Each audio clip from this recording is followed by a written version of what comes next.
This is a streaming sound check. 1, 2, 3, 4, 5.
Good evening, and thank you for watching. My name is Wayne Shutsky, editor of the Yellow Sheet political newsletter, and I'll be the moderator for this evening's debate.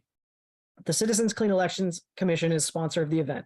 As the state's voter education agency, Clean Elections hosts debates so voters have the opportunity to hear directly from candidates, ask questions on the issues that matter most to them, and vote informed. Candidates that have a contested general election have been invited to participate in the debate. Please note that candidates from both the Senate and House are participating in the debate tonight. As the moderator, I will ensure that candidates have the opportunity to engage directly with their respective opponents. The questions that will be asked this evening are coming directly from voters. Leading up to the debate, Clean Elections conducted outreach to voters from across the state for questions for the candidates. Additionally, Clean Elections surveyed voters to learn what issues are important to them. The survey data, along with input from the experienced journalists at the Arizona Capitol Times, Arizona Agenda, and Green Valley News and Swarita Sun, have been utilized to guide the discussion so it best serves voters. Of course, we also want to hear directly from you, so voters watching this debate live can submit a question at any time by emailing debates@kc-a.com or texting 480-808-1814 or calling 480-937-1253. Please specify if your question is for all candidates or a specific candidate. We will screen the questions for clarity to eliminate duplications, speeches, or personal attacks on candidates. The debate is scheduled for an hour and a half, so we may not get to all audience questions, but we will do our best. Tonight, we'll be hearing from candidates in Northern Phoenix's Legislative District 2. Candidates, you will have 2 minutes for your opening and closing statements and 1 to 2 minutes for your responses to voter questions. We encourage an open exchange of dialogue between opponents. If you feel the need to respond to another candidate's comments, you may do so. I may limit responses for time management purposes, and we remind the candidates and the audience that this is a respectful, courteous, and professional environment. Our goal tonight is to connect candidates and voters so our electorate may vote informed. The candidates we have with us tonight for State Senate are Representative Steve Kaiser, a Republican, and Jeannie Castine, a Democrat. In the House, voters get to vote for 2 candidates. The candidates with us tonight are Representative Justin Wilmoth, a Republican, and Representative Judy Schweibert, a Democrat. Republican Christian Lamar chose not to participate tonight. So now we will start with our opening statements. The order in which candidates will speak has been determined by alphabetical order by last, and we'll progress from that point. So with that, Ms. Castine, will you start the opening remarks, please? Sure, and thank you so much for facilitating this tonight, Wayne, and thank you to the Clean Elections Commission for providing this forum, and to everybody who's watching and participating. My name is Jeannie Castine, and I am a mother, an educator, and a former school board president. I honestly never imagined running for office, but very quickly into my teaching career, I realized that I couldn't affect the kind of change that I wanted to for my students within the 4 walls of my classroom. So in 2012, I ran for school board so I could advocate for them in the boardroom. I know how to work with diverse stakeholders to advocate for the common good, and that's why I'm running for state senate. As a teacher, I've actually been tracking legislation at the Capitol for over a decade now. And last year, I took a position with a local nonprofit where a big part of my job was to track legislation moving through the Capitol. And this past legislative session, I saw more radical extremist bills that were not focused on the common good, but on special interests and solving problems that don't exist. As the next state senator in LD2, I will work to fully fund our schools and work with educators who should be trusted as the professionals that they are.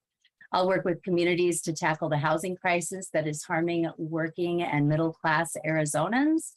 And I'll make sure that Arizonans are paid a fair wage so that they can provide for their families and achieve their goals. As an educator and former school board president, I've always led with my values. And I believe that we need to take care of the whole child, the whole family, and the whole community, not just the privileged few. Again, my name is Jeannie Castine. I'm running for state senate because Arizona needs a legislature that will promote the common good. Thank you. Thank you. And now for our next opening statement, we'll move to Representative Kaiser. Thank you, Wayne, and thanks for everybody watching and all the candidates for appearing today. This is really important for voters to see. What I love about being a legislator is the ability to solve problems for my neighbors in the district. And one of those neighbors named Vic emailed me about an issue he was having with people using drugs behind landscaping on the other side of the street where he lived. The property where the landscaping was located was maintained by ADOT. And when he would talk to landscapers to cut the hedge, they would say that they should talk to ADOT. When he tried to talk to ADOT, he got the usual bureaucratic runaround, and he became really frustrated. So he reached out to his legislators as kind of a last-ditch effort. He didn't know any of us personally. I saw his email, and I contacted him. We had a great phone call, and I went out to him that next Saturday morning to his house to see firsthand what was going on with drug use in his neighborhood, right across the street from where he lived. And from what he told me, from what I saw firsthand, I was able to contact ADOT and get those bushes cut back significantly so he no longer has people coming to his neighborhood to do drugs right in front of his house. And Vic's story kind of highlights a bigger problem that we're seeing in LD2 and in the state as a whole. The rising level of crime and homelessness is a direct result of economic factors like high inflation and soaring home costs. Under President Biden, our economy has come crashing down at an amazingly fast rate. And under Democrat Mayor of Phoenix, Kate Gallego, our police force is short 800 officers, and crime and homelessness are at record levels. Residents of LD2 are hardworking and industrious, but they're struggling. They're struggling from decisions made in DC that are out of their control. Luckily, Republicans here in Arizona have taken action. I was proud to have voted to reduce the income tax that all Arizonans pay last year so they keep more of their hard-earned paycheck. But more needs to be done next year. I want to eliminate the grocery and rent tax that cities impose on the backs of their citizens.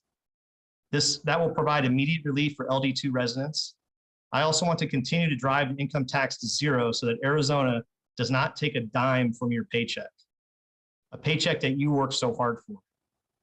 I also voted to support pay raises for our Department of Public Safety officers in last year's budget.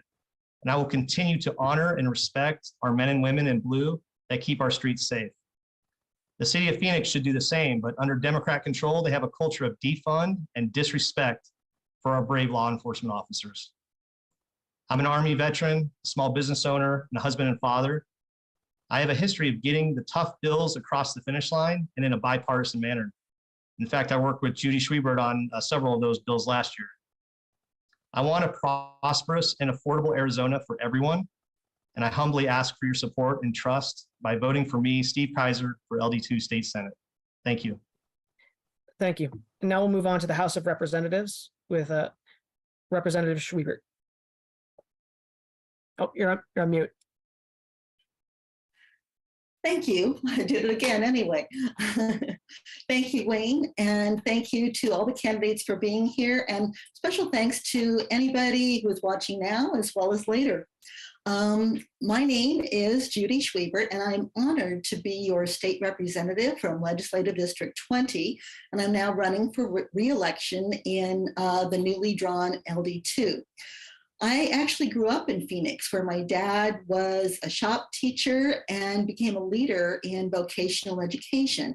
So CTE, career technical education, is very important to me. I got a great education in our public schools, community colleges, and then actually at ASU. And since then, I've spent my entire adult life in this district. This is my home, where I raised my two sons, was a teacher for 27 years at Greenway and Cactus High Schools, and have long served our community as a volunteer, as a soccer mom, a church board member, a reader for second graders, and co-founder of TheaterWorks, where I learned valuable lessons about the power of working together for something that's greater than ourselves. But now I have committed myself to working together to make sure not only all of my neighbors in this district, but every Arizonan gets their chance to thrive. In my first term, I served on the Education and the Appropriations Committees, where I have worked to direct more than $1 million to preschool programs for at-risk children and their families. I've helped create a safe and thriving community by working to properly invest in our public schools. We made strides this year, but have a long way to go. I've worked to address the water, affordable housing, and healthcare crises, and protect our sacred freedoms to vote and to make our own most private, personal healthcare decisions, including abortion. I'm here to do my part to make our community a better place for all of us. And I look forward to answering your questions tonight. Thank you. Thank you. And for our last opening statement, we'll go to Representative Wilmoth. Howdy, everybody. Thanks for having me. My name is Justin Wilmoth, current state representative in LD15, running for re-election for one of the 2 seats in LD2. Out there in the neighborhoods knocking doors, I get asked all the time, why are you doing this? What's the point? Why do you want to do this? And I always tell them, I've always loved being a part of policy. I'm a former legislative staffer. I've spent 12 years doing that in the past. And I realized long ago that I like being involved in public policy and government. So when the opportunity came up 2 years ago to run for office, I jumped at the chance, having never previously planned on doing it before. And, the last 2 years have been kind of fun. I've been able to advocate for the citizens of North Phoenix. I've been an effective legislator in my first 2 years. I've had 18 bills signed into law by the governor. And on my committee seats in commerce, health, and transportation, I feel I've been able to advance good legislation and good bills that are common sense and help everyday Arizonans. So that's why I'm here tonight. I'm looking forward to answering some more questions, and I ask for your vote this fall. Thank you. All right, for our first question, we're going to touch on a topic that is important to all Arizonans, not just Legislative District 2, and that's water. Obviously, can't do anything without it. So the state invested $1 billion over 3 years to address water needs this past session. So what I'd like to know is, did you support this plan that was put forward, and what other ideas do you have to continue addressing Arizona's water needs? Representative Wilmoth, we'll go back through the order and start with you. So much for having the last name going last, huh? I like that. So yes, of course, I absolutely supported the plan. $1 billion over the next couple of years to get things started. Obviously, this state is not going to continue to prosper economically if we don't find ways to figure out the water issue. And we're a dry state. Phoenix averages 9 inches of rain a year. It's a problem. We continue to grow. We've almost got 4.5, almost 5 million people in this county alone. So it's a huge concern. I believe that what we did last session was a good start. Representatives Kaiser and Schweibert, I believe, were along with that too. And one of the things I want to look forward to is future technologies. What are ways that we can tackle this issue that makes sense for the state? And I want to know more about, turning salt water into fresh water, putting some plants in Mexico and making some agreements with them to pipe water up from the Gulf Sea of Cortez. Find interesting ways to solve this issue, because we can't rely on just rainfall alone in this state. So that's going to be an issue that's going to continue for a long time in all of our futures as legislators. Thank you. Representative Schweibert, same question. Yeah, thank you so much. Of course, water is fundamental, right? It's not only that our economy goes down the toilet, so to speak, if we don't have water, but our way of life. We can't live in Arizona without water or anywhere else. So I was happy to support that $1 billion plus water bill last year. It's an important start, but I want to really tout the importance of the Democrats in that, in constructing that bill. Governor Ducey and the Republican majority were laser focused on a pipeline to Mexico to a desalination plant to augment our water supply. And I think that's certainly something to look at and something that's important. We do need to augment our water supply, but it's going to cost tens and tens of billions of dollars to augment that water supply. It looks like it would cost water users about 10 times as much as we're paying right now for water.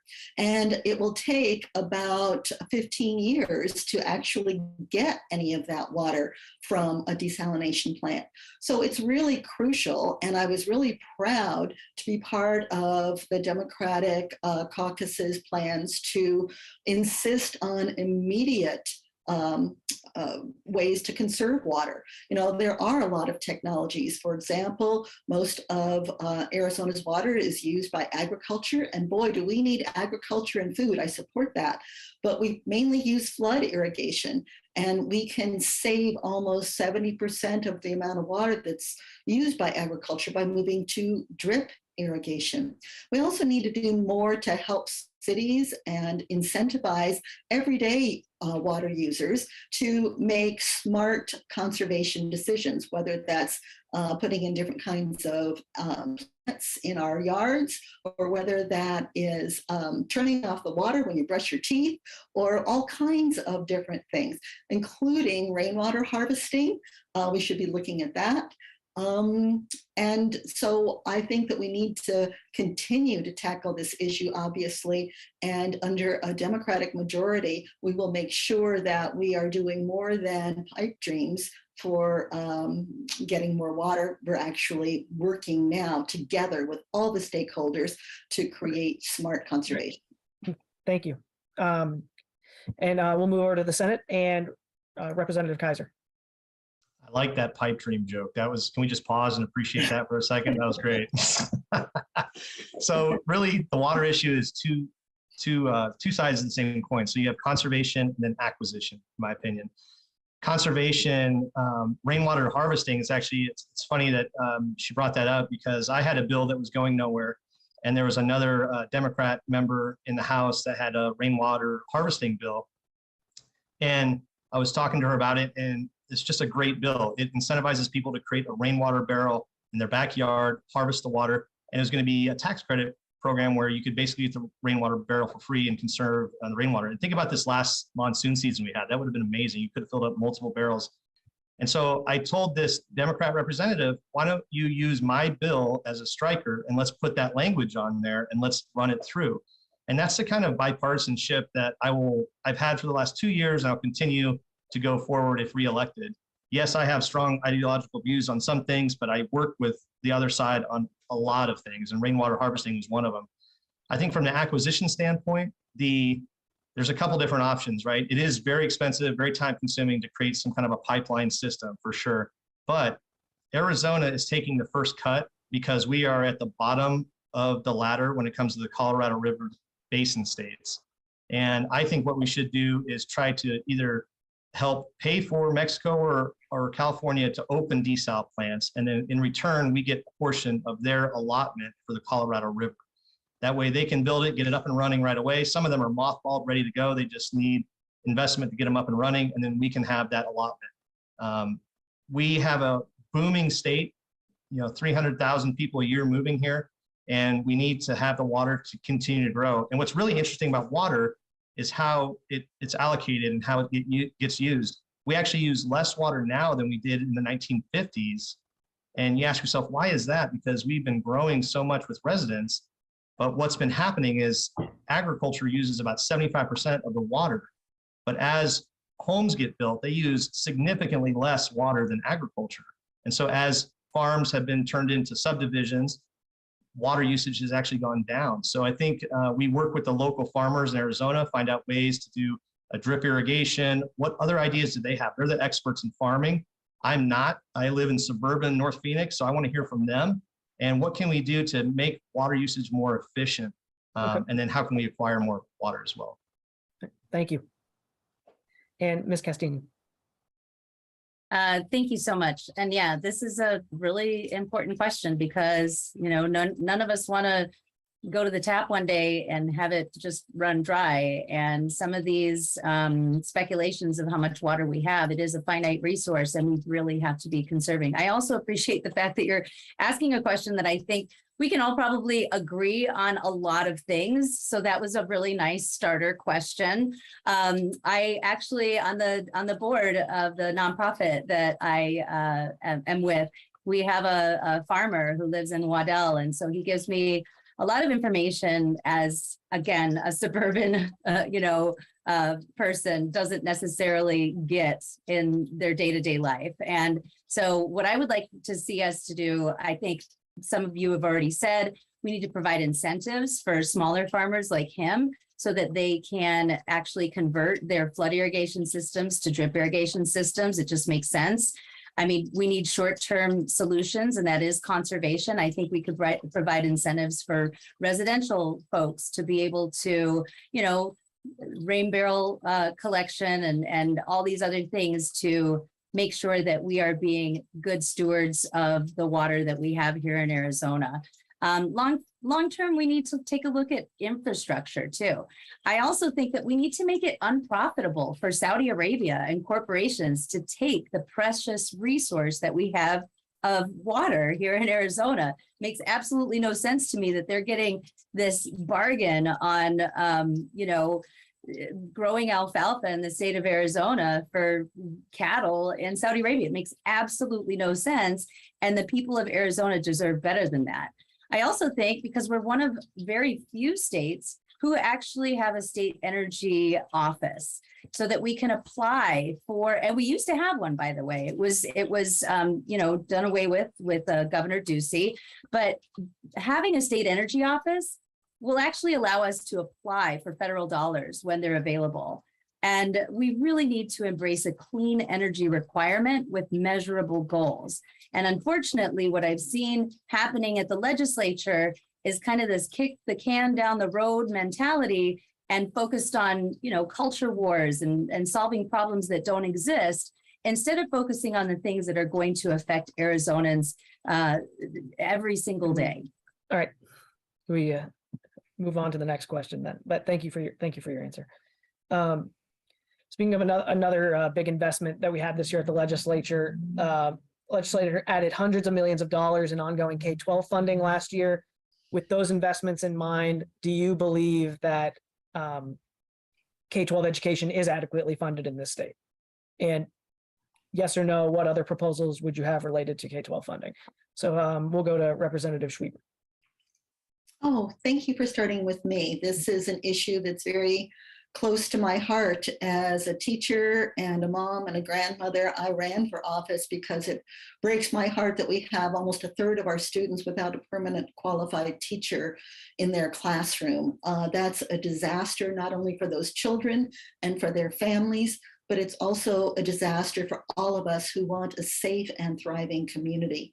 So that $1 billion addition to K-12 education this year was a great start, but we have a long way to go. My colleagues and I, including Jeannie Castine and the current teacher legislators at the Capitol, came up with a 5-point plan that we need to focus on in order to make sure that we do have safe and thriving communities. The first is to lift the aggregate expenditure limit that is handcuffing our school districts from being able to spend the money that we have already allocated. That antiquated spending limit is from 1980, and so much has changed in our world, including in education. I would invite all of our Republican colleagues to join all of the Democrats in urging Governor Ducey to call that special session that he promised during budget negotiations to lift that expenditure limit or adjust it permanently. The second thing that we need to do, according to our plan, is to make sure that we are addressing the teacher shortage crisis. We have over 56,000 people with current teacher certificates that are not using them because they can't afford to teach in Arizona, or they have just felt the amount of, or the lack of support from the leaders in our state. So we need to, number one, raise teacher salaries to the national median, but also raise support staff salaries to the national median. I spoke recently at a door with a woman who has been a special ed aide in a local school for 22 years, and she makes $14 an hour. We need to reduce class sizes because Arizona has among the largest class sizes in the nation. Jeannie can tell you a little bit more about that. And we need to fulfill our promise as a state to pay for the capital expenditures that we have long promised. Several school districts and associations currently have a lawsuit pending against the state for $4.56 billion in owed revenue. Also, with the amount of mental health issues that we're having in our society, and especially among young people, we need to make sure that we are expanding the number of counselors in our schools. Again, even though that ratio has improved this year, we have the worst counselor to student ratio in the nation. We need to give every child a strong foundation by investing in full day kindergarten.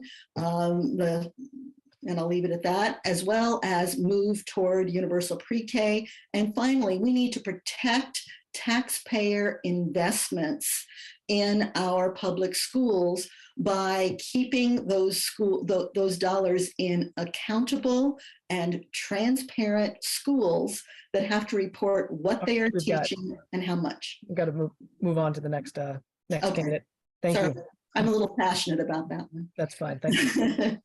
Representative Wilmoth, your response, and let me know if you need the question again.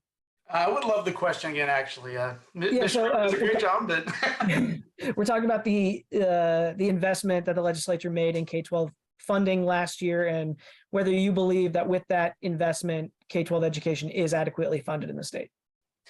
well, I am very proud of the fact that I did vote for a budget that pumped more money into education, a tremendous amount, and it was led by Republicans in a bipartisan budget, which I'm very proud of. As it relates to the AAL, it's an antiquated thing. It needs to be addressed. I think it's absolutely crazy that we allocate money to schools and then they can't spend it because of this antiquated thing that's as old as I am. And that's something that we need to look at getting rid of. And also empowering the parents to make their own decisions for their kids' education. I believe a free market is always the best way to go. And what we were also able to do with empowerment accounts this last session, I think is going to go a long way in helping the education system rise tides, lift all boats. Thank you. And we'll go to Ms. Castine. Okay, so I took some notes because I don't want to repeat, because for the most part, Representative Schweibert and I really are on board. And yes, the AEL cap, I'm really happy to hear Representative Wilmoth say that that is something that he would want to do away with. 1980, I mean, I could give a brief history lesson about education in Arizona. We actually, in 1980, we were probably in the middle with regards to other states. In 1996, we were actually in the middle with regards to other states. And then over the years, we've become dead last in a lot of different metrics. A lot of that has to do with the fact that in the mid 90s, Governor Symington just kind of gave carte blanche to charter schools to be able to do whatever they want to without any real accountability. And while I truly believe that there are some fantastic charter schools out there, all of our schools that receive public dollars need to be held accountable. They need to be transparent with their spending the same way that the traditional public school districts have to be. As a school board member, I understand that. And we would work really hard under these budgetary constraints to be able to do the very best that we could with less than just about any other state. And yes, I have taught in public school classrooms here in Arizona, where at one point I actually had 55 students in one of my middle school classes, where we had 5 teachers leave in the middle of the school year because the working conditions were so abhorrent, where many of my students would tell me that they didn't have a science teacher or even a consistent teacher for the 2 or 3 years before they came to me. That's not good for the state of Arizona. Not just that individual child or that individual family, it's bad for the future of Arizona, and we need to fully fund our schools.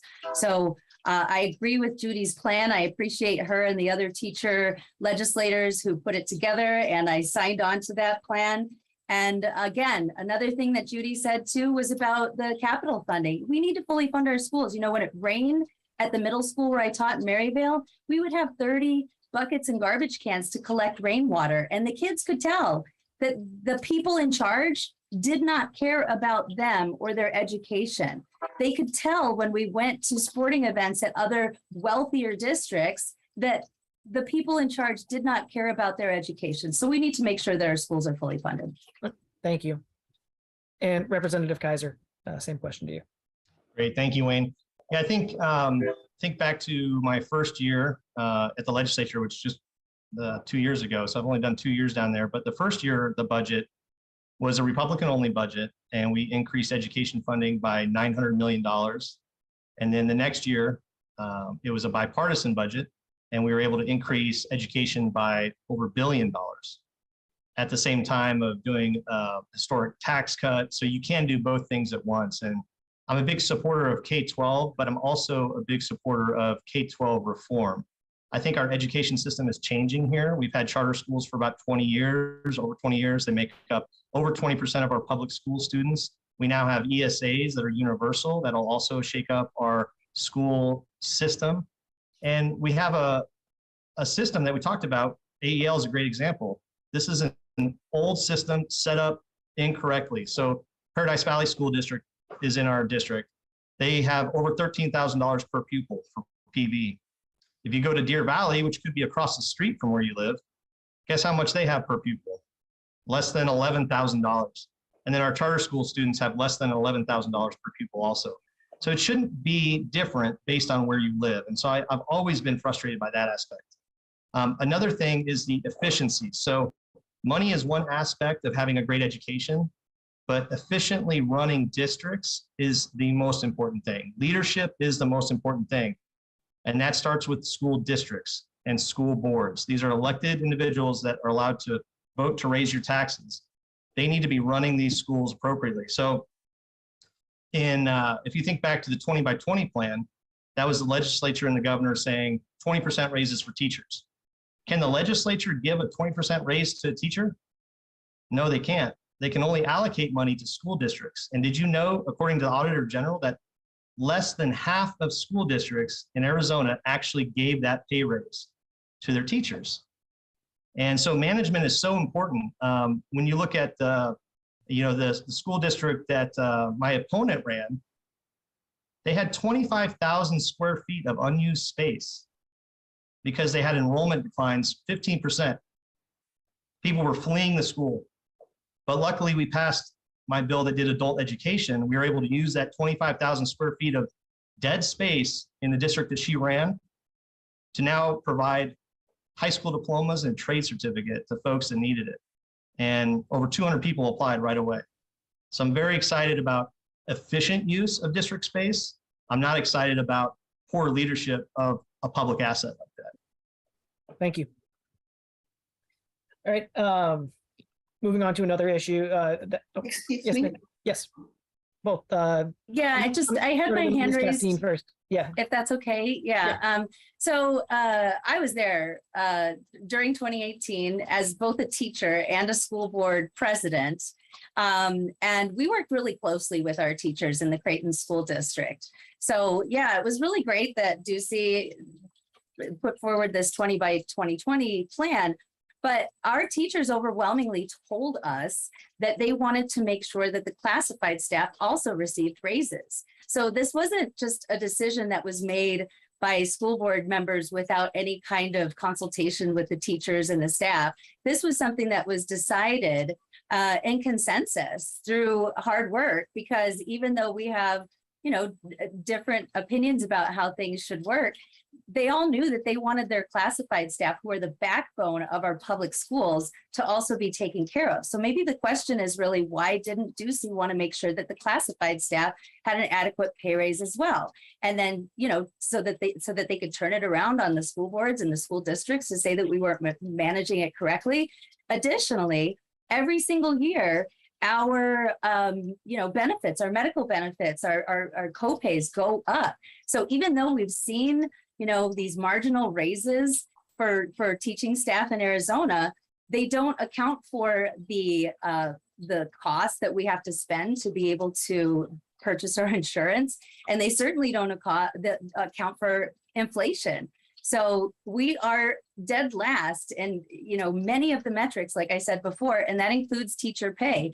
And as my running mate Judy said, we have 56,000 teachers in Arizona, myself included, who have left the classroom, who are fully certified, who choose not to because the working and learning conditions, because the funding is so bad.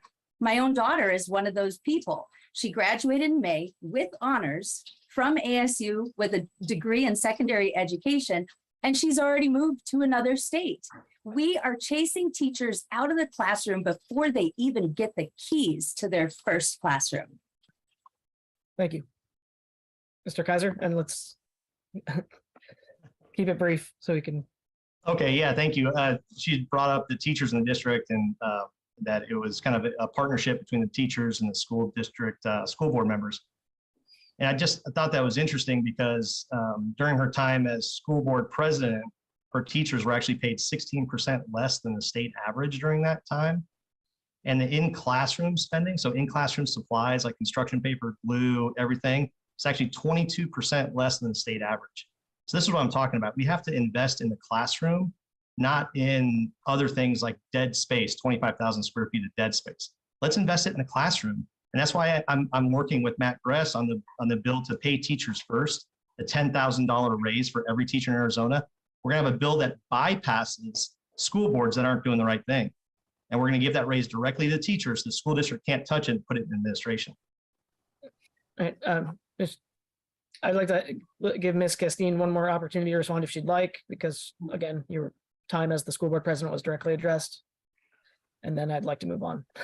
Sure. I'm also happy to report that in the time when I was on the school board, because we actually had a teacher on the school board, somebody who understands what teachers go through day to day, that we ended up being able to retain our teachers. We had very few problems being able to retain and hire our teachers because they were so pleased, because we work together with them. Now, sure, you can factor in the fact that we didn't get desegregation funding as other districts and, that feed into Phoenix Union High School District do. That does make a difference. You're absolutely right.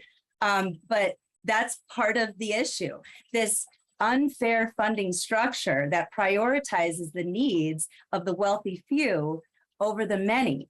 I had students in my class who were homeless, whose parents were dealing with all kinds of issues. And so, yeah, we're a Title I school. It's really hard to manage. Another reason why teacher pay is probably lower is because so many teachers are leaving. I think the average tenure for a teacher in Arizona is about 2.5 years. So that does mean that they start off on a lower pay grade because teachers are fleeing the state for greener pastures. All right, Ms. Schweibert, very brief, please. I'll try to be very brief. So I think that this really points up a really stark contrast between Democrats and Republicans in the legislature.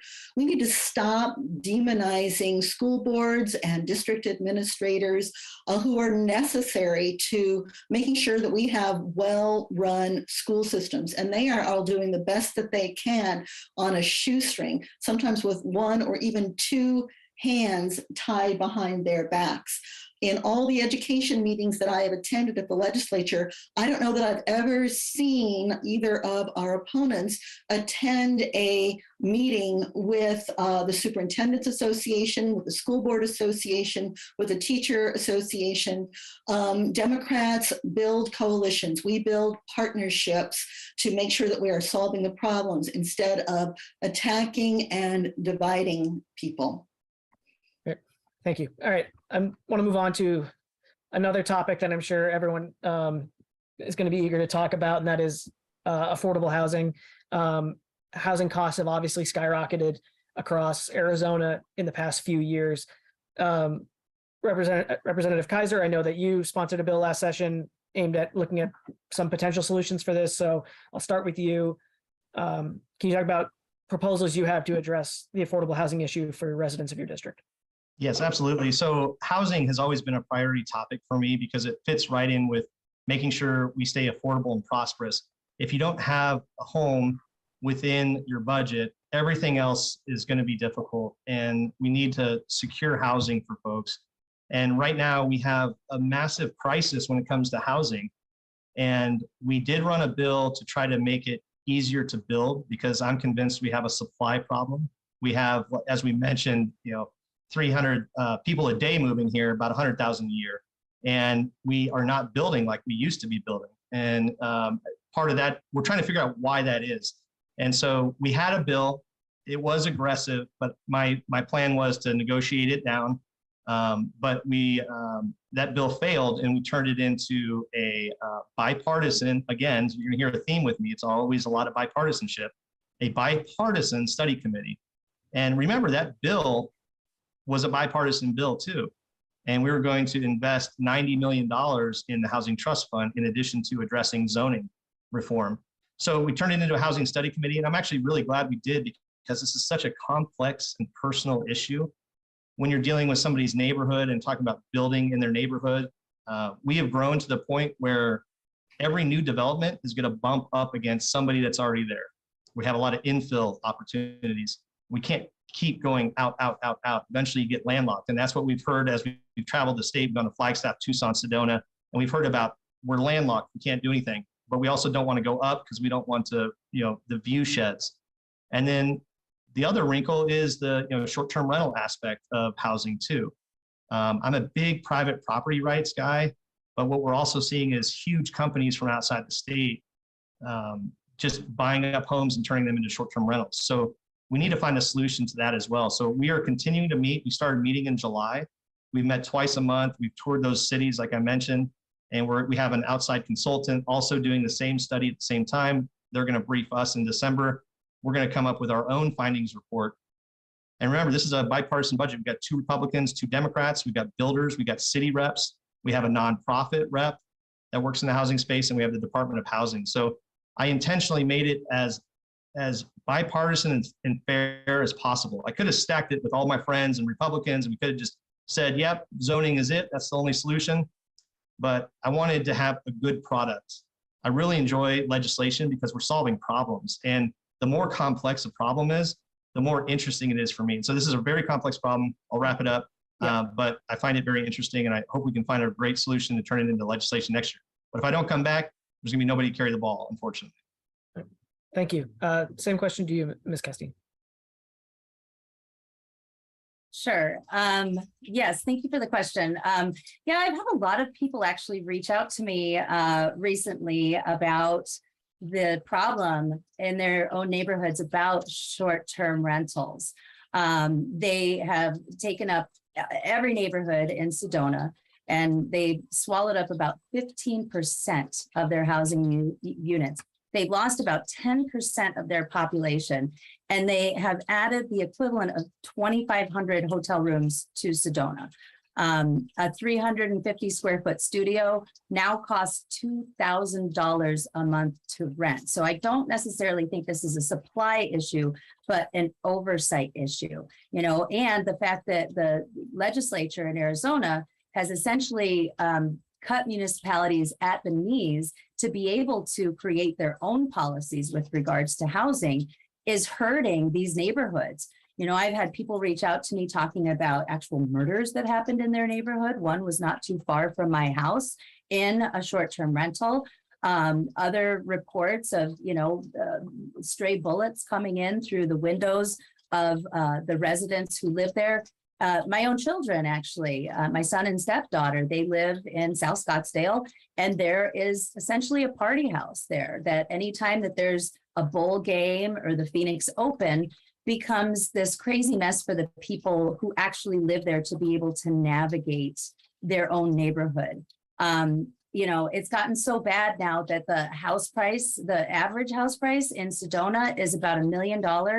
And it's $465,000 in Cottonwood. So we need to really get a handle on these folks. And it's great to listen to all sides, but it's also important to legislate for all sides. Thank you.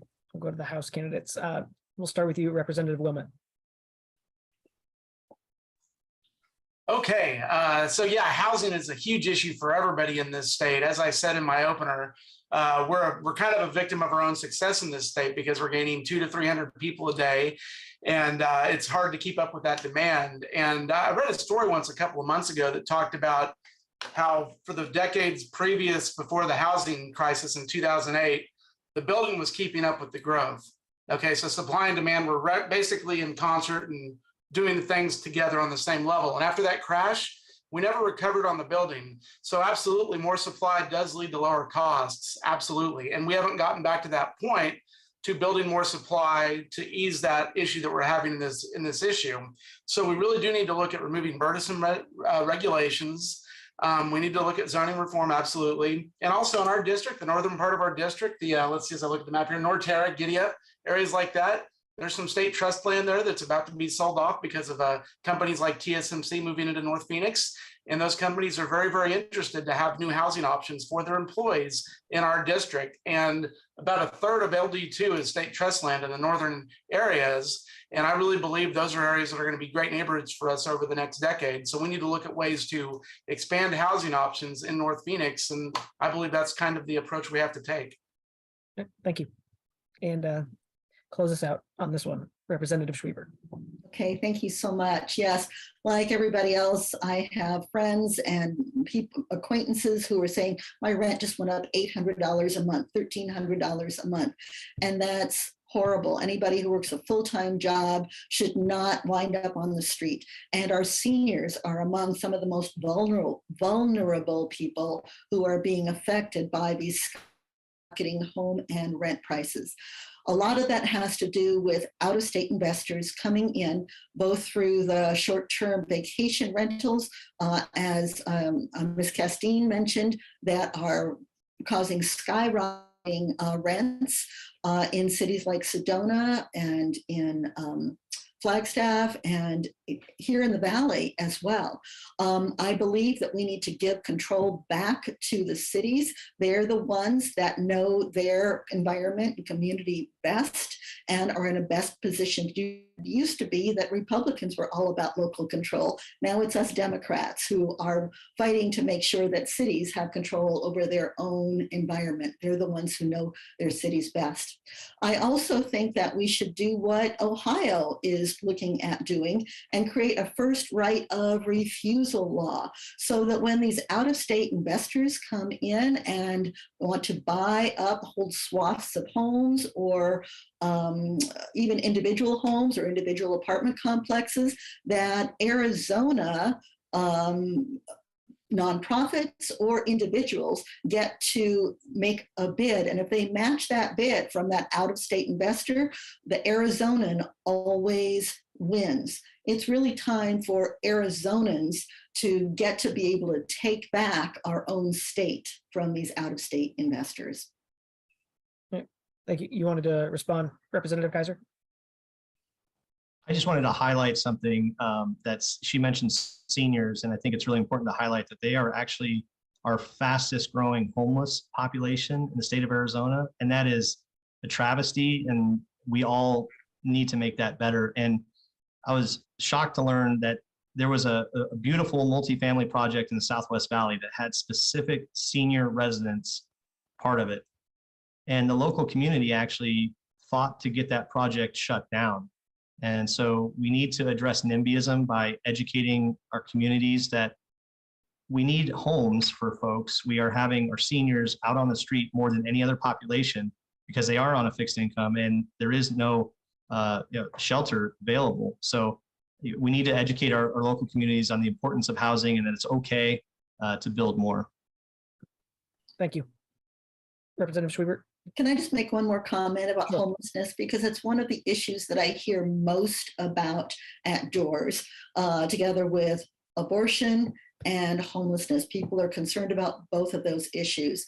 And, for years, Arizona has way underfunded our schools, our mental health services, our addiction programs, and we have given over our prisons to private corporations that are more concerned with profits than treatment and rehabilitation. So really, is it any wonder that we are seeing more and more people homeless on the streets? If we are serious about making sure that we want to help reduce the homeless population, then we better get serious about investing in important programs that will keep our communities safe and thriving. Thank you. Well, you mentioned abortion, and I have a question. My next question is concerning that topic. It's obviously front of mind right now, as we have two conflicting abortion laws on the books in Arizona that are working their way through the courts, a territorial era full ban and a 15-week ban that the legislature passed this year. So my question is, for you all, if you're elected or re-elected, do you believe the legislature should clarify which law takes precedent by repealing one or the other or taking some other action, either next session or in a special session? And Representative Wilmoth, I'll start with you. Yes, thank you. Obviously, this has been a big topic on the airwaves the last couple of months, ever since the Supreme Court ruled in. I am by no means a legal expert. I don't understand how territorial law can still stand, but that's just my own personal opinion on it. I voted for the 15-week ban last time around, and I would definitely want some clarification on that and provide some exceptions for rape, incest, life of the mom, things like that. Let's make it clear, and let's just get the guidance on that. Thank you. Representative Schweibert. Thank you so much. I'm glad we're getting to this really important topic. Mr. Wilmoth mentioned that he's not a legal expert. I believe we are not legal experts, but we also are not medical experts. And I think that politicians have no business in the personal business of millions of people. We have no way of knowing what the circumstance is that people are facing. I tell the story of my own family. My younger son and his wife spent years trying to have a child, finally got pregnant, and more than 15 weeks into her pregnancy, it was discovered that the fetus was developing without a full skull or brain. And they were able to have an abortion, a procedure that allowed them to then later go on and have 2 successful pregnancies. It breaks my family's heart that women and their families and doctors no longer have the freedom to make that most personal of decisions. Politicians can't know what the circumstances are in any given situation, and we shouldn't have to know what those situations are. Who don't have a teacher in their classroom, we have unaffordable housing, we're running out of water, and yet we have legislators who are, instead of addressing those situations, are instead attacking one of our most personal freedoms. Thank you. Ms. Castine, we'll go to you next. Well, I mean, as far as clarification, and I agree with Representative Wilmoth, it's absolutely ridiculous that at a time when women couldn't vote in this country, you know, the court decided for a moment to, you know, allow this territorial ban on abortion. I don't really support any bans on abortion because I'm not a doctor. I work with doctors frequently in some of the, coalition groups that I belong to. And this is going to have devastating effects on the state of Arizona. I've been told by doctors and people working in our universities that it is having a chilling effect on people who apply to the medical schools here at our public universities, because this is a life-saving procedure in many cases. And the fact that they are unable to even learn this procedure in the state of Arizona is causing these folks to go to other states. And that's only going to exacerbate the shortage that we have with healthcare providers, specifically in our rural areas. So it's really none of my business. And this is a very personal decision that's protected by our Arizona Constitution to our personal right to privacy. And I should have no business making those decisions. And when I am elected, I will make sure that we repeal the 15-week abortion ban and allow doctors to do their jobs and allow pregnant people to make their own decisions. Thank you. We'll go to you, Representative Kaiser. Okay, thank you. When it comes to addressing this issue, I really think it's appropriate that since Roe v. Wade decision happened in the interim, and this has been a big topic that everyone's running on in the legislature, that it should be something that's addressed by the legislature in January, whoever's elected, because we're all talking about what our viewpoints are specifically on this topic. So I would like to see this be addressed in January when voters have had a chance to hear everyone's views on what they would like to do on this topic. Specifically this topic, I am pro-life. I think every life has value. I do believe, however, that there should be exceptions for rape, incest, and life of the mother. What I just heard my opponent say, though, kind of worries me, though, and I think it's too extreme for our district and most Arizonans. What I just heard my opponent say was that she does not believe in any ban on abortion, which means she believes in late-term abortion up until birth abortion, which means if an abortion is unsuccessful, she believes in killing the baby alive. And that is only allowed in 2 countries in the world. Can you guess which 2 countries in the world do abortion up until birth? It's China and North Korea. And that's just too extreme for our district, unfortunately. Yeah, thank you. Ms. Castine, you can respond. The vast majority of late-term abortions are very, very personal decisions between a patient and their doctor. Oftentimes, these are pregnancies that these folks wanted desperately. And so to insinuate that we are, that most people who are pregnant are choosing to terminate a viable pregnancy in the third trimester is just a fallacy. It's not true. It's a great talking point with Kathy Herod for her to get more members to join her organization, but that's not what's really happening. And in fact, these laws now, I have a friend who's in her late 30s, really wants to have a child, but because of what we're doing, these games that we're playing, because she's in her late 30s, she's made the decision to postpone, or she's thinking about moving out of the state of Arizona because she's concerned that politicians are going to be dictating to her how she should handle a pregnancy in her second or third trimester that may not be viable instead of her healthcare provider. So I am pro-life too. I believe that pregnant people deserve to live their full lives, make their own decisions that are best for them, and to grow their families as they see fit. Thank you, Representative Schweibert. Yeah, thank you. I'd like to respond to this extremist charge that we support a viable pregnancy being aborted at 9 months. I believe that is a fear tactic that is used by extremists, and is really, I think, beneath you, Mr. Kaiser, to use that, because everything that Ms. Castine just said about pregnancies that are so wanted, but often in the ninth, if an abortion does happen in the 9th month, it's because of an extreme medical emergency for the life of the mother. So I think let's just take that off the table, because we're not really talking about real situations here. What we're talking about is making sure that people have the ability to choose their own health care for themselves and for their families. We shouldn't be forcing 10-year-olds who have been raped to give birth.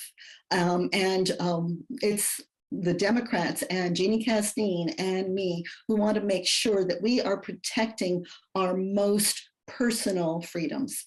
And we have a follow-up that came in from a viewer, and I wanted for Representative Wilmoth and Representative Kaiser, you both mentioned supporting exceptions for rape or incest, but that was not included in the 15-week ban. So is that something you would support going forward, new legislation to add those type of exceptions? Representative Wilmoth, we'll start with you, and then we'll go to Rep. Kaiser. One word answer, yes. Got it. Quick and easy, like that. Representative Kaiser. So I want to address something I just heard both of the other candidates talk about. So I was not espousing any extreme views. I was just saying what I heard my opponent say, which was no limits on abortion. If there are limits that they're okay with, I'd love to hear it. But it sounded like they have no limits to abortion, which means abortion up until birth. I mean, that's just pragmatically what you said, and that's what I heard you say. It's not my extremist view. It's not a talking point. It's literally what you said. So please correct me if I heard you wrong. And of course, to your question, Wayne, if I just said that I support exceptions for rape, incest, and life of the mother, then absolutely I would take those values into the next legislative session as well. Any other responses to this one? I know it's I'm happy to respond, because again, these are very personal decisions. They're oftentimes people who very much wanted a pregnancy. I am not going to meddle in the business of a pregnant family making this very difficult decision. It's not my business. It can be left to the medical professionals. And I would just about guarantee that there's not going to be a medical professional out there who's going to counsel somebody that, oh yeah, I just decided one day I don't want to be pregnant, that yeah, go ahead and I'll perform this abortion. I mean, I would love to hear examples of that happening. And again, I heard you say you're pro-life. Why is it that in Arizona, we have one of the highest childhood poverty rates? We have one of the highest numbers of children who are, unhoused. living in poverty. We have one of the highest numbers of children without health care. And, we have children in Arizona who need desperately to be able to be attending high quality schools, but instead the budget gets cut. So I am pro-life because I want to make sure that kids are taken care of outside of the womb. I'm not concerned about the decisions that families make, the very difficult decisions that families make when they have to terminate a pregnancy, and to insinuate that these are people who are just like on a whim deciding they no longer want to be pregnant. It is just disingenuous, and it's not honest. I trust. And again, I didn't insinuate that. So that's impugning my motives. So I never said that's why people are doing that. I just said what I heard you say. So. Okay. I think we've all had the chance to say our piece on this one. So I'm going to move on to the next question. This has to do with law enforcement. I know there's been a debate, obviously, for a couple of years about police budgets and the police and things of that nature. So I guess, what is your position on that debate? Would you support moving money from police budgets to other things like social services to, I guess, diversify the organizations, the professionals that are responding to different emergency situations? And Representative Kaiser, we'll start with that. We'll start with you. Thank you. That's a great question. So Phoenix specifically is seeing a lot of rising crime.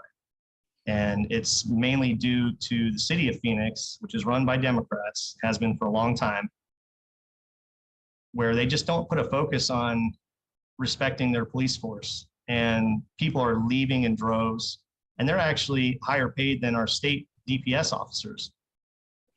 But no one wants to be a police officer anymore because the left especially wants to demonize them. And anyone in the race for this November election that took the Planned Parenthood endorsement also agreed to defund, reimagine, reallocate resources for police officers, including my opponent. Yes, there should be more resources for mental health, absolutely. And what's funny about mental health is when you look at our K-12 system, the federal government gave our public charter and public district schools $4.3 billion in COVID relief monies. They've only spent about $1 billion of it, so they're sitting on the rest. Guess how much of that billion our public schools have spent on mental health? Anybody want to take a guess? 1%. So if they tell you it's a priority, that's a lie, because you know what they've spent 58% of that federal money on? Maintaining daily operations. This is what I'm talking about with inefficient use of taxpayer funds for education. So they're getting property taxes, they're getting their per pupil funding, which is supposed to be used for daily operations, but they're using the federal money, 58% of it for daily operations, and only using 1% for mental health. And so absolutely, I support the police. That's why I'm endorsed by all the police associations and unions. My opponent is not endorsed by any police associations because they know she doesn't respect police officers. And Ms. Castine, I believe the Planned Parenthood endorsement he was talking to, they called on candidates to reject contributions from law enforcement. So if you'd like to respond to that as well, and what your message is to your constituents about. Sure. I mean, first of all, I want everybody to feel safe and secure. I want everybody to feel safe and secure. I have made calls to the police for various reasons. I've been treated with respect. But I do also know that our, police department here in Phoenix is under investigation by the DOJ. So when I did take the Planned Parenthood endorsement, I didn't want to take that money. I think that our police forces throughout the state and the country need to take a good, hard look at themselves. And yes, you said reimagine and reallocate. I am 100% on board with that. As an educator, I was constantly reimagining my strategies in the classroom. And I was constantly reallocating my own budget of the money that came out of my pocketbook to spend on the classroom, and I would also advocate to the administrators to help me with certain things that I wanted to fund my classroom, or, because we live in Arizona, I would often go to Donors Choose. So yes, I want to make sure that everyone feels safe in the presence of police. And I want to make sure that they have the proper training to work with people who have mental illness or are dealing with addiction issues. I think there's absolutely nothing wrong for asking police departments to diversify, to reimagine, to reallocate so they can best serve the communities that they're supposed to be serving. Because I've worked in communities where there has been a bit of a tenuous relationship with police and the community members. In fact, I have a former student whose brother was shot and paralyzed from a stray bullet from the police department who were trying to find somebody else. So these are communities that are affected deeply by police management. And I think that we should be able to collaborate with our local police forces to talk to them, to bring community members in so that we can find out how can they best serve you? How can your needs be served? And how can you feel safer because of the trusted policeman who walks the beat in your street? Thank you. We'll go to Representative Schweibert. Okay, thank you so much. I want to echo what Ms. Castine said, that I believe that everybody in our community deserves to feel safe. And once again, Democrats like Ms. Castine and me believe in building partnerships, not pitting people one against the other. And so we want, it's not the police versus the people, it is the police and the people versus crime. It's about building partnerships. We need the police to keep our neighborhoods safe. As a matter of fact, I recently had a comment from a constituent that said, gosh, we so appreciate that over the last couple of years, you're the only representative in this area that comes to our Coffee with a Cop events. We don't see those other guys. I don't know where they are. I'm like, well, I don't know where they are either, because I'm there listening to our police officers, and I know that Jeannie will be too, as a senator from our district. We need to be listening to the police. We need to be supporting the police. We need to be listening to our community and supporting them.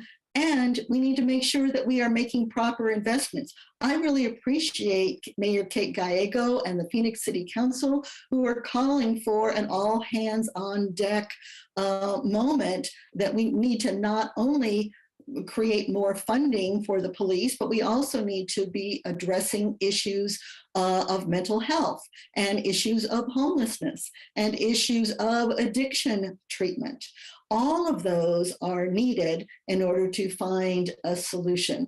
We also need to have gun safety laws, and both of our opponents have proposed additional gun expansion of guns rather than really trying to make our community safer. The parents I talk to are terrified to not only send their kids to school, but to have them outside on the street because we don't know what's going to happen. So we want to make sure that we have representatives that are, number one, respecting the Second Amendment, but at the same time, number two, making sure that we are making sure that we don't have guns in the hands of dangerous people. Thank you. And same question to you, Representative Wilmoth. Yes, thank you. Yeah, so I unequivocally back the blue, hashtag, all that stuff. I mean, we have a thin blue line in society between chaos and civility, and we've seen it in the last couple of years with everything that's been going on. And you've had cities literally say, to hell with you cops, we want to defund you, via con Dios. The best example of that is Minneapolis, Minnesota. And I saw a fascinating image collection, 4 different headlines over the span of about a year and a half. And basically it's slightly paraphrased because my memory is not the best, but it's Minneapolis wants to defund police, violent crime goes up a lot more. City councilors want to refund the police. That was a hashtag in Minnesota, refund the police.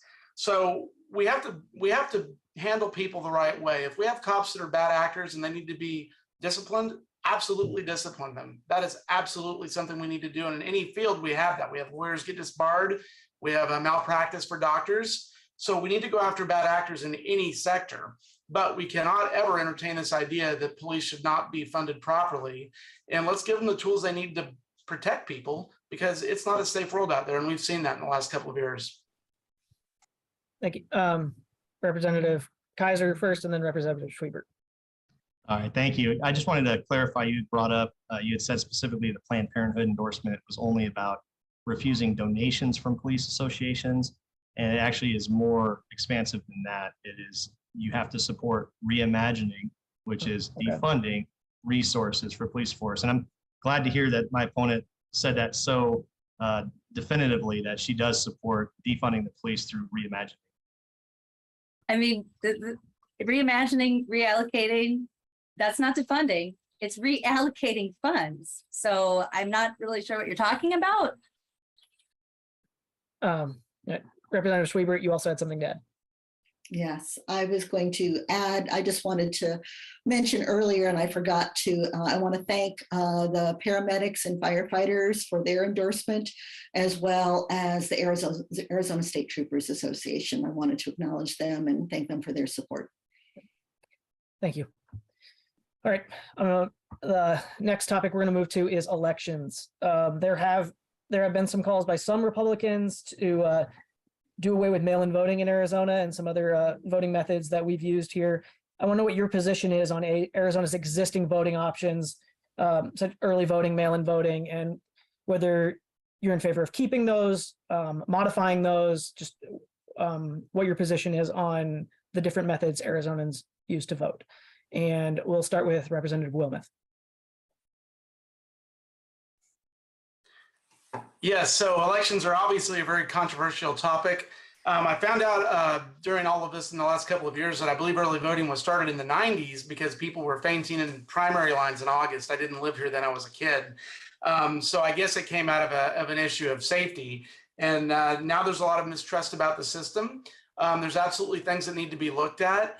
And I believe that we've been tackling that as a legislature the last couple of years. There's some things out there that are untenable that I don't think we can ever get to.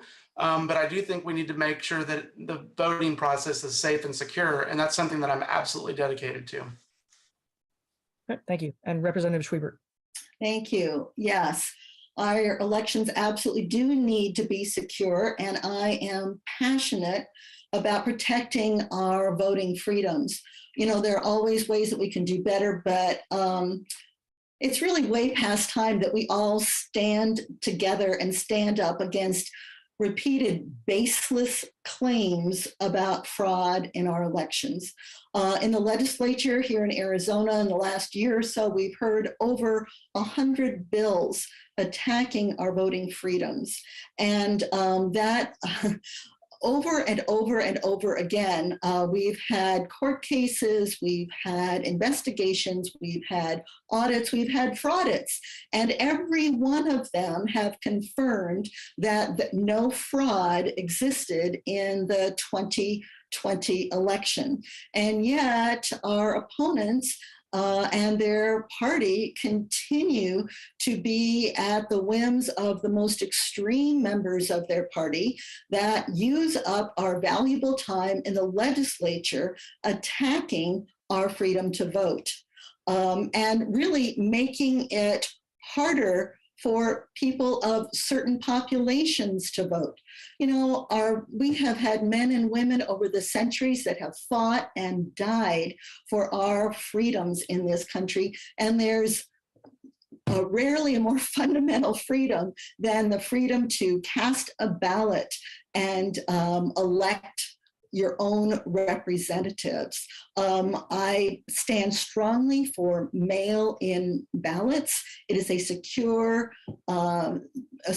method.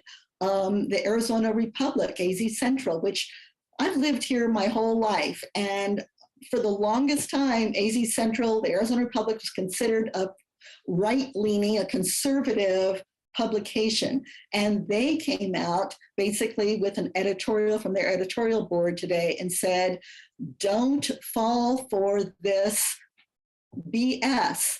Our elections are secure, go and vote. And Heather Carter, the former Republican, now independent, who used to be a representative, a state senator, came out and said, don't just vote, vote for people who will protect our secure elections. All right, now I'll move to our Senate candidates with the same question. Ms. Castine. Sure. Yeah, I heard, I think Representative Wilmes say that elections are a controversial topic. They're not really. They're controversial to certain people who buy into conspiracy theories that have been disproven over and over and over again, where courts have determined that this, this investigation into the security of our elections, in every single count, they found out that the guy who's in charge won. I mean, I ran in 2020 for Maricopa County School Superintendent. And in fact, everybody who's here right now were also participants and candidates in that election. So I'm just super curious about why one election out of the 2020 is deemed, not right, but the rest of them are. Because I guess that means that I'm the next Maricopa County School Superintendent. And why am I running for state Senate in that case?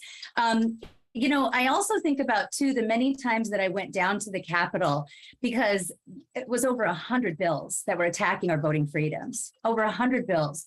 I watched as Jen Marzin, who is the head of the, Arizona Counties Association, talking about her expertise, her tenure in that position, what it would mean and what's actually happening at the county level.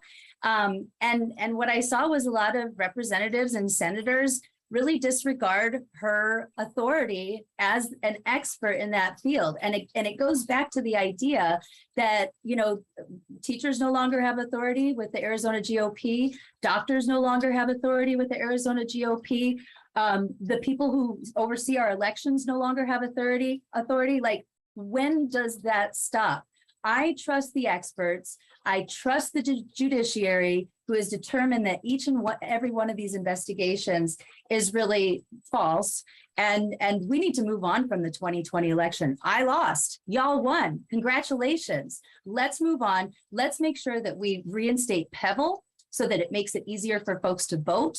People shouldn't be standing outside. And let's make sure that we have other things. I don't see what's wrong with having automatic voter registration, ranked choice voting, to include the independents who are often overlooked. We've got to move on and give Representative Kaiser an opportunity to answer the question as well.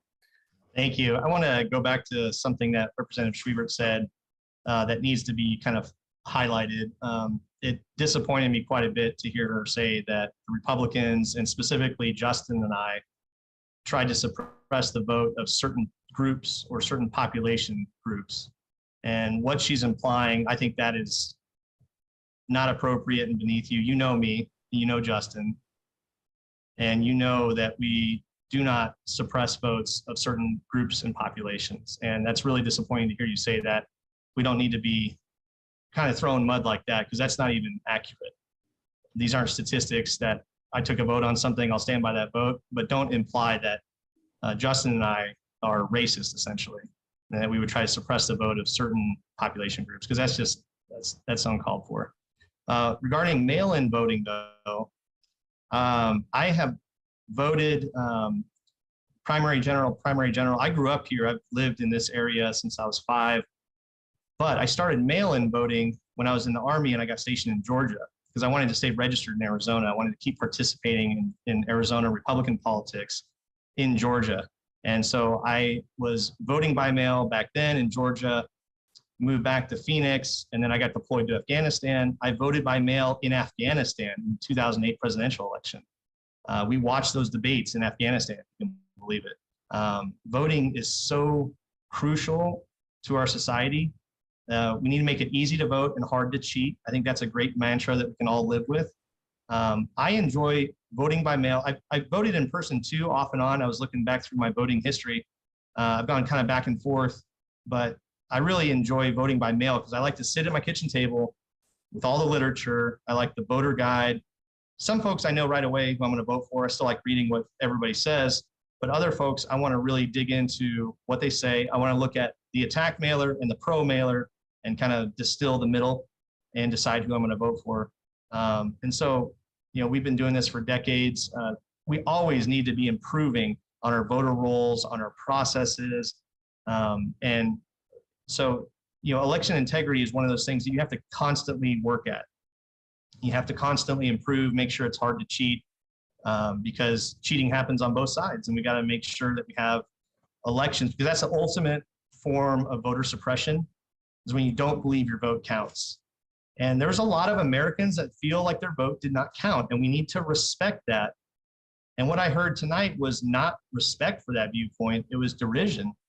And so I think that's voter suppression also, and we need to respect the fact that folks felt like their vote was taken away, and we need to make them trust the process again. Thank you, Mr. Kaiser. And you'd like to respond, Ms. Schweibert? I would, thank you. So I will just mention that on the floor of the State House this last session, it was pointed out in certain bills that I believe were supported by our opponents here today, that those bills would have a detrimental effect on certain communities more than on others. But every time Representative or Leader Bolding tried to bring something like that up, he was accused of accusing somebody else of racism. And he's not trying to accuse anybody of racism, just like I'm not accusing anybody of racism.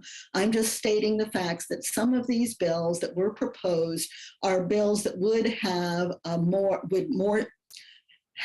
the effect of suppressing the vote of certain populations than others. That's just information, facts that have been researched, and that's just the information. So I'm not accusing anybody of racism. I am just stating what was stated on the floor of the House. Okay, and Representative Kaiser, she addressed you, so please. Yeah, I'm sorry to belabor this, but facts and opinions are two separate things, and those were opinions of Minority Leader Bolding. They're not facts. And so I think that's important to distinguish. Like, I think we could also distinguish too that the fact is that the 2020 election was fair and valid. Ms. Castine, that actually takes me to the next question. People must have read that article in the Republic today, because we've been getting this question in a few times, and so I'd like to keep this to a short yes or no. Do you believe Joe Biden won a fair and free election in 2020? So Ms. Castine, we'll start with you. Yes, full stop. Representative Kaiser. He woke up in the White House, and we have the economy to prove it. Do you believe the election was fair? I just answered your question. Fair enough. Representative Wilbeth. I'd say, going by the inflation and the gas prices, Joe Biden is absolutely our president. Thank you. Representative Schweibert. I would say yes. And can I elaborate on the comments by my opponents just very briefly? Very briefly, because then we have to get to closing statements. Okay, it's very convenient to blame one person to have a black and white answer for the causes for inflation. The fact is that we have supply chain issues, we have corporate price gouging. ExxonMobil has gotten record profits, and we're paying for those record profits. So I'll just leave it at that. All right. Thank you. Any other responses to this before we move on? All right, thank you. All right, that is going to take us to our closing statements. So I want to thank you all again for participating, answering all the questions, and the lively debate we've had going on. For our closing remarks, we'll go in the reverse order that we went for opening remarks. So we'll start with you, Representative Wilmoth. It's been such a blast spending the last 90 minutes looking at the wall of my office at home. Thank you so much for having me. So yeah, I'm running for re-election. This would be my second term. I'm damn honored I get to do this, plain full stop. Like, it's a crazy dream that I never thought would happen. I spent years and years in the legislature, both in Oklahoma and Arizona, helping people like myself do their communications and their policy work. Getting to do this now is a huge honor of my life. I hope I get to join the 56th legislature beginning in 2023. And I want the voters of LD2 to remember that, yes, there's Republicans and Democrats, but at the end of the day, you have to push policy through and get stuff done for the people of Arizona. And I have done that in my first 2 years. 18 bills signed by the governor, okay? Eight as a freshman, which was a first-year freshman record. And it went from everything tackling issues of Uyghurs forced labor in China, employment discrimination and sexual harassment, medical bills that lowered red tape and made it easier to do business and for you to have access to healthcare. Veterans help with suicide issues and helping them prevent suicide and finding ways that we can save our bravest and boldest in our country. And then, crazily enough, gym contracts. COVID exposed the great issue of gyms screwing you out of getting out of gym contracts, and I fixed that. And you used to only be able to do it via registered mail or in person, and all of these gyms were closed. And we had constituents calling me say, hey, Justin, I want to use my gym, but I can't. How do we fix this? And so we've added statute that makes it easy to cancel online or over the phone. It's common sense stuff. At the end of the day, 80% of what we vote on is north of 50 votes in the House. And I want to be a guy that is seen as a problem solver in finding solutions to issues that really impact Arizonans. Thank you for your time. Thank you. And now we'll go to Representative Schweibert. Thank you so much. You know, for too long, Arizona has been dominated by one party rule, when in reality, both Democrats and Republicans have good ideas.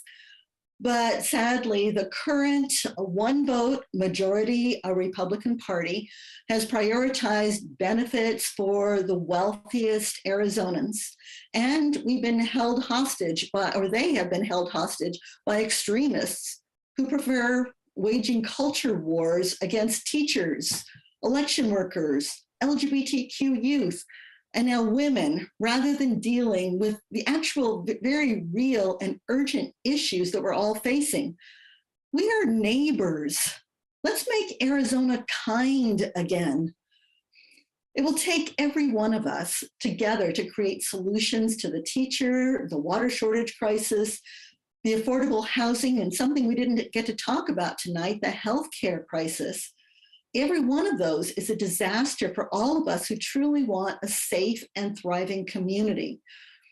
I believe it's time for a new majority that is listening not to the out-of-state billionaires and corporations, but to the needs of everyday Arizonans who want and deserve affordable housing, a sustainable water supply, qualified teachers and principals in our schools. So please vote for Jeannie Castine and me. We are committed to working together with all the stakeholders to preserve our freedoms while building world-class schools that support our local economy and make housing and healthcare more affordable, and to securing our water future. Thank you. Thank you. And now we'll move to Representative Kaiser. Thank you, Wayne. And I just wanted to thank all the other candidates. This was a great debate, and I think we highlighted some really great differences. We did it in a respectful manner, and it's so great for the voters to see differences, but in a respectful, civil manner. So I just want to thank all my fellow candidates. Win or lose, I've got a lot of respect for all of you, and so we're just going to move forward, and I think we provided a great resource for the voters tonight. Thinking about closing comments, though, I think back to when I was growing up in high school and college. I spent 3 different times I was an exchange student in different families overseas. And I got to live with those families. I got to learn their language a little bit, not great, but it taught me a lot about foreign cultures. And then when I was in the Army, specifically Afghanistan, my role as a civil affairs team leader was to embed with the local population, learn a little bit again of their language using interpreters, break bread with them in their homes every day. Massive social and cultural differences, obviously, in both the foreign exchange student program and as a civil affairs officer in Afghanistan. But those lessons are in my heart and soul because I am able to work with all kinds of ideas and customs and cultures. I've always had an open door policy, and actually my opponent can attest to this, hopefully, because her and I met when she was the executive director of the Secular Coalition. And she told me that I was the only Republican that accepted the invite, which I found shocking, because why wouldn't somebody just want to talk to a nonprofit with a focus area that may be different than what I think, but I want to hear what they say. And that also came to really tough bills that we did this last year. I met with the opposing side in my office. I met with parents of trans kids, and I heard their stories, and I wanted to hear their side of the issue. And ultimately, I had to vote the way I had to vote, and I told them how I was going to vote. I was honest with them. That's something I'll always be. But I really want the voters to understand that my focus is on respecting everyone and getting things done, getting the tough bills done. And I've done that the last 2 years. The adult education, where we're now allowing folks to get a high school diploma and a trade certificate. That had been tried for 3 years and failed, but we got it done this year. Fully funding our community colleges for workforce programs, we got that done. It had been failed for multiple years in a row. So I ask for your support. I want to make this state prosperous and affordable, and I have you in mind. I appreciate you. Thank you. Thank you. And for our final closing statement, we'll go to Ms. Castine.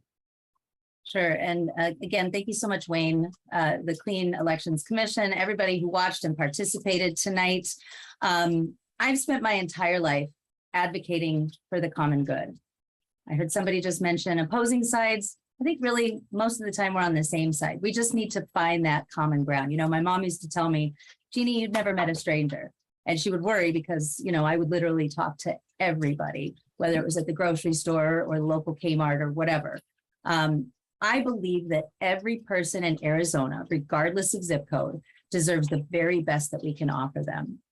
They deserve fully funded public schools. They deserve access to healthcare and to make their own healthcare decisions.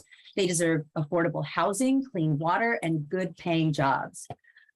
Teachers and healthcare providers deserve to be trusted to do their jobs without government overreach. And voters deserve to have access to the ballot box. These are things that our state legislators should be working on, but instead, the GOP-led legislature has promoted conspiracy theories and put forward bills that try to solve problems that don't exist, or worse, that target members of our most vulnerable communities. As a former school board member and president, I know how to work with multiple stakeholders to serve the community. During my tenure on the board, our district implemented a supper program to combat food insecurity. We opened a bilingual preschool to serve families living far below the poverty line. We opened a family resource center where we offered adult education classes because, again, we prioritized the whole child, the whole family, and the whole community. So this election, you'll have a choice. The other side favors the wealthy over the working class, the radical over the rational, and exclusion over equality. I'm running to advocate for the many rather than for the privileged few. My name is Jeannie Castine, and along with my fabulous House running mate, Judy Schweibert, I look forward to serving the people in Arizona at the Arizona Senate to promote policies that provide for the common good. Thank you. All right, thank you. I'm so sorry. That was That's all right. me. It's right on time. Because that concludes our debate. To our candidates, we thank you so much for participating. To the voters, we thank all of you who took the time to watch the debate and inform yourselves before the November 8th general election. As a reminder, the voter registration deadline has already passed and voting began today, October 12th. All registered voters can participate in the general election. We encourage you to visit azcleanelections.gov for official, accurate voting information. Thank you. Thank you.